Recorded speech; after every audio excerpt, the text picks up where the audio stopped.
Welcome to another episode of Teen Scene. I'm Haley. Don't go anywhere, we'll be right back.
I'm Haley. Today we're going to have a topic on homework.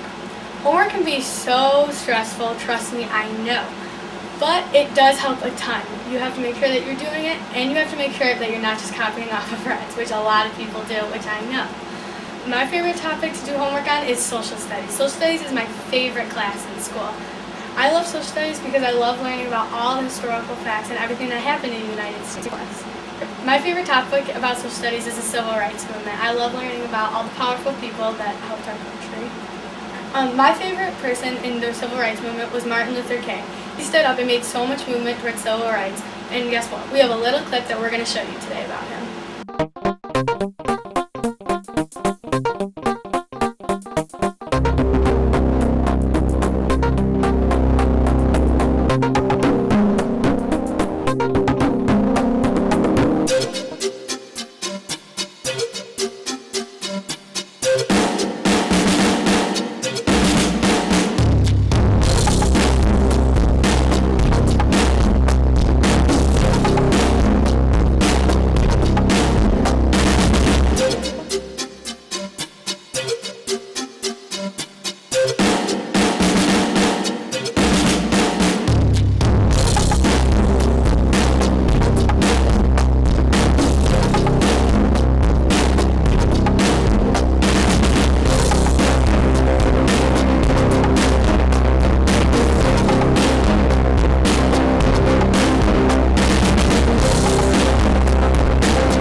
That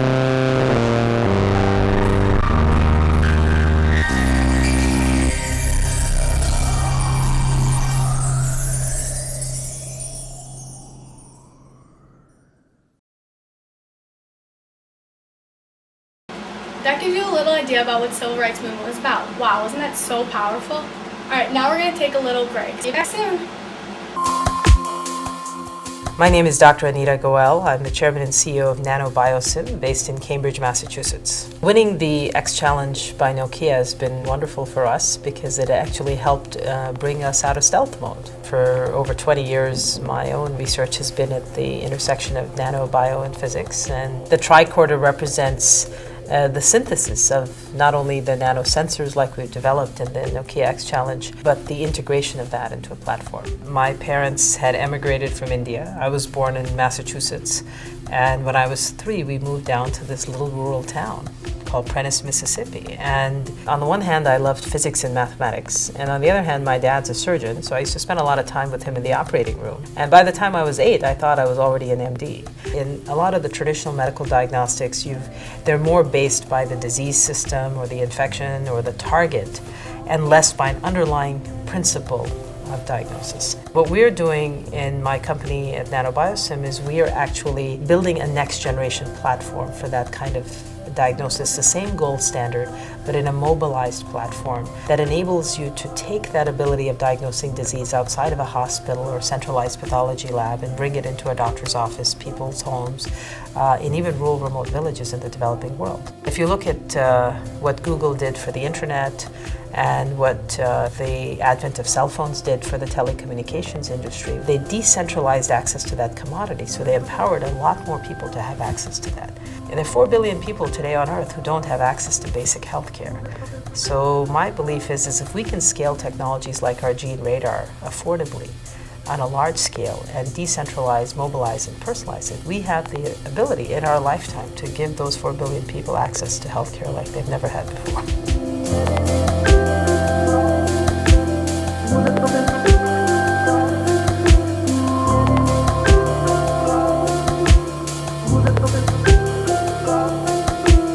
Welcome back, I'm Haley. Now we're going to talk a little bit about bullying.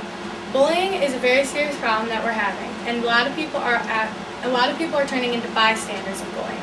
If you see bullying happening, you need to stand up right away and tell them, and you need to help out. Around your school, I know my school, we have signs up on the wall saying if you see bullying, what to do. If you see bullying, make sure you get a teacher right away. Don't be a bystander of bullying. Now we're going to see a little clip that's going to help you learn a little bit more about bullying. Welcome to another episode of Teen Scene. Today's episode is about social interaction in school. Some of, the clubs in school is, one of my that I'm involved in is called Agents of Change, is where kids from, all the different types of grades meet in a meeting and we talk about, to change, anti-bullying, school cliques, to help, people that are like sad or Yeah, that's a very good thing to do in school. Yeah, I have an organization called Club Ophelia. All the girls meet together and they talk about like friendship, so that's really important, so not to bully people. Yeah. So let's talk about bullies, like how can you notice one? Like sometimes they're not the ones that like go like that, but sometimes it's like emotional, like verbal. Emotional feelings and verbal. Some people can like go up to you and like, oh, that doesn't look good on you, or they call you names, and if someone is getting bullied, make faces at Yeah, they have to tell an adult that they trust, or teacher, or anybody that can help you. Or for one, they can ignore them first. And if it still goes on, then you should tell a trusted adult, teacher, parent, and then if it still goes on, you should probably tell the principal. Yeah, the most important thing is to tell somebody, because if you keep it in, you're going to... It builds up. It builds up, You'll probably get depressed or maybe even commit suicide because... Bullying in school is a major, major problem. Yes, it causes a lot of stress, and that stress can... Exactly. A lot of people commit suicide because bullying in school. Have you ever been bullied? I have been bullied in elementary school because of my height. But yeah. Your height? I'm small. Yeah, have any of you guys gone bullied? Yes. Sometimes, like usually. I mean, not usually, but Yeah, like usually. sometimes. Yeah. Maybe like once. I've been bullied. I've been called names. I've been pushed. I've been actually fought. And I've been made faces at and everything. I've been gone through everything. Well, what did you do about that? Like, how'd you get help? I got my parents, and they tried to take care of it by talking to them, but it didn't really help. So I went to the principal, and the principal didn't like me, so nothing That's really kind of- helped. that's kind of Nothing sad. really helped. Yeah. I mean, also you can at least, if you get bullied, you can talk to a counselor. Like a guidance counselor. That's right. That was my friend right then, Yeah. but That's that nothing Sometimes really helped. you can get bullied on the computer because you have to be careful of what you post online. Exactly. Yes, Cyberbullying. cyberbullying. It's Yes. a big thing, with all these, electronics and website that people go on every day. You have to be careful what you say online because Yeah, it's you. forever. Yeah, and you don't know how the other person feels on the other Exactly. side. Yeah, treat people the way you want to be treated. It's important. Exactly. It's always a good devotion or like a saying that people can always say. If you don't want to be treated the way they're treating you, don't say anything at all. If you say in your mind that something bad about them, just keep it inside and don't say it at all. If you have nothing nice to say, don't say say it at anything all. at all. Wasn't that great? Now we're going to take a break.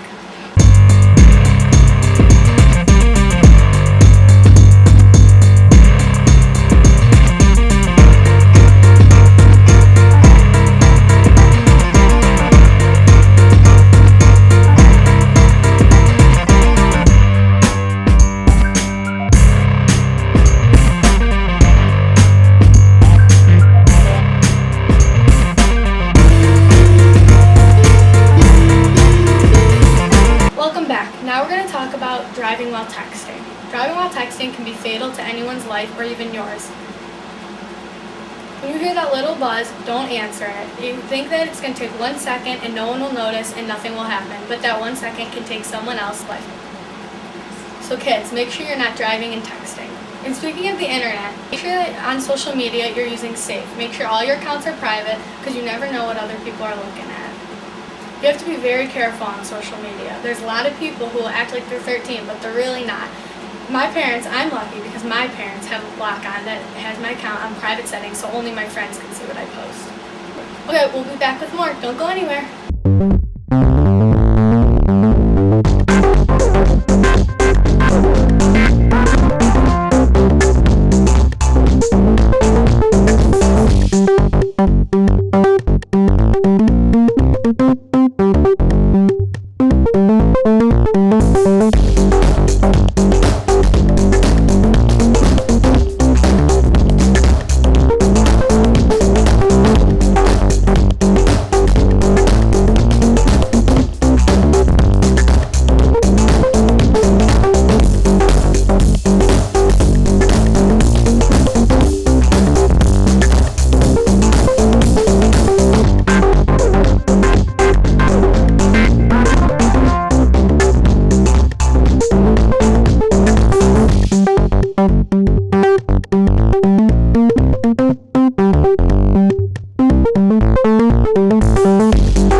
Welcome back. This time we're going to be talking a little bit about sports.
talking about sports and all the events that you can get in during school. I do gymnastics.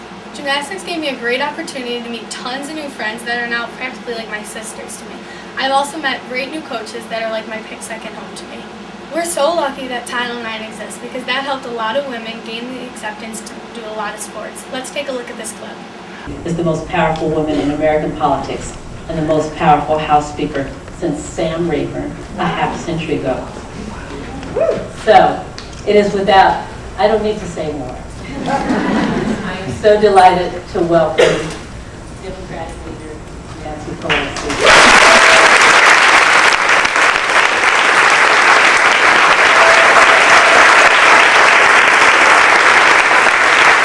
It's so wonderful to be here on this distinguished, I guess we're a panel, Secretary Rice and Senator Mikulski. I had the privilege just a short while ago to host in the Capitol a reception honoring Senator Mikulski for being the longest serving woman in the United States Congress, and as she said, the first woman elected to the Senate in her own right, not following the footsteps of Henry. Just about longevity, it's about the quality of her service and leadership in the Congress. We take some pride that she served some time in the House, but also in the Senate. And I associate myself with her comments and those of Secretary Rice when we talk about the challenges that face the world and our country, but the world, that almost every answer when you say increased empowerment of women, more involvement of women's leadership, whether it's the growth of our economy, whether it's the security of our military, whether it's the education of our children and lifetime learning, whether it's health care, whatever the subject, it is better served by much more participation of women in leadership roles. I went to the same high school Barbara Mikulski did, and I too played half-court basketball. And for Patsy Mink, it became a symbol of discrimination that she was bound to fight. Senator Bai, it's an honor always to be with you. I had the privilege of speaking at the Indiana Democratic Party Jefferson-Jackson dinner about a month ago, and when I talked about you and the fact that we would be gathered here in just a few short weeks to commemorate and celebrate the anniversary of Title IX and talked about your leadership role, it was the most exciting response from your friends in Indiana. So I've had the privilege of talking about you in Indiana and Patsy Mink in Hawaii. And I would like to take a moment, being a House member, to spend a moment on Patsy Mink. Our daughter Wendy is here. Where's Wendy? Wendy, right there. Hi, Wendy, right in front of my very eye. Wendy knows how much members of the House revered Patsy Mink. Patsy Mink was a person who never took no for an answer. Wow, that was Nancy Pelosi. Don't go anywhere. We'll be right back.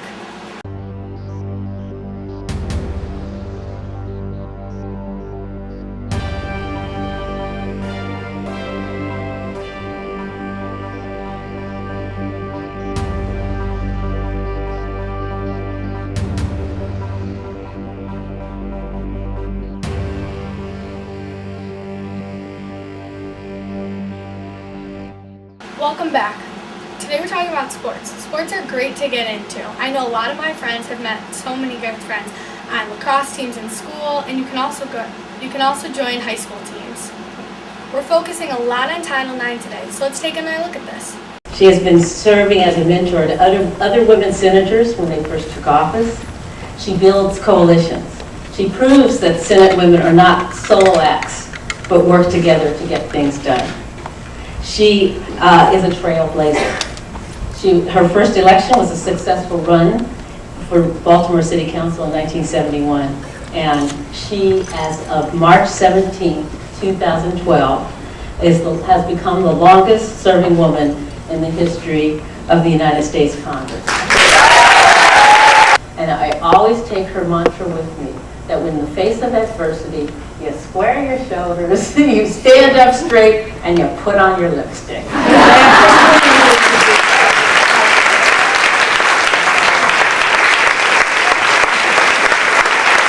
Good evening, everybody. first of all, I want to thank the Women's Hall of Fame for hosting this wonderful event to commemorate Title IX and also to honor those who were the prime movers of Title IX. It's a great event, and hopefully it raises money for the Women's Hall of Fame. I encourage every single one of you, if you haven't been up to Seneca Falls, to see where it all happened, where it all got started, where that first group of women squared their shoulders, put their lipsticks on, and gave them hell and started a new American Revolution. You want to go up to Seneca Falls, and you're glad that you're here supporting this event tonight. It's just wonderful to share the stage and the podium with Michelle Kwan, who thrilled and excited so many of us as she took to the ice, particularly for the Olympics. You know, Michelle, I don't think you realize, first of all, I'm not a skater. I spent a good part of my life being on thin ice, but I'm not a skater.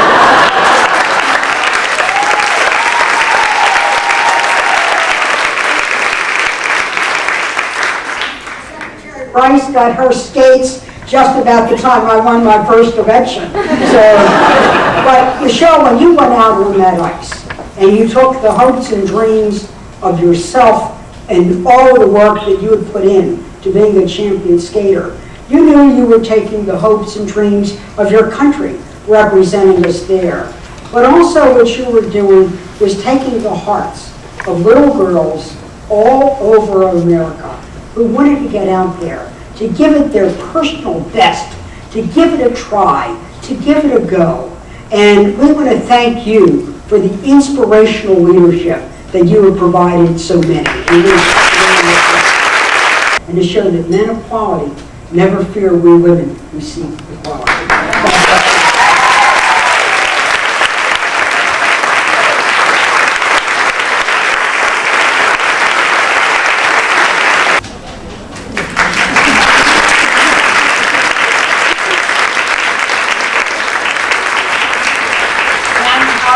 Wow, wasn't that just amazing? Some very moving women and some very inspirational speeches. That was a great event, especially for a young woman trying to pursue a career in the medical sciences. Title IX is very important to me, and it should be for all of you. So remember, keep voting. I'm Jacqueline Massaro.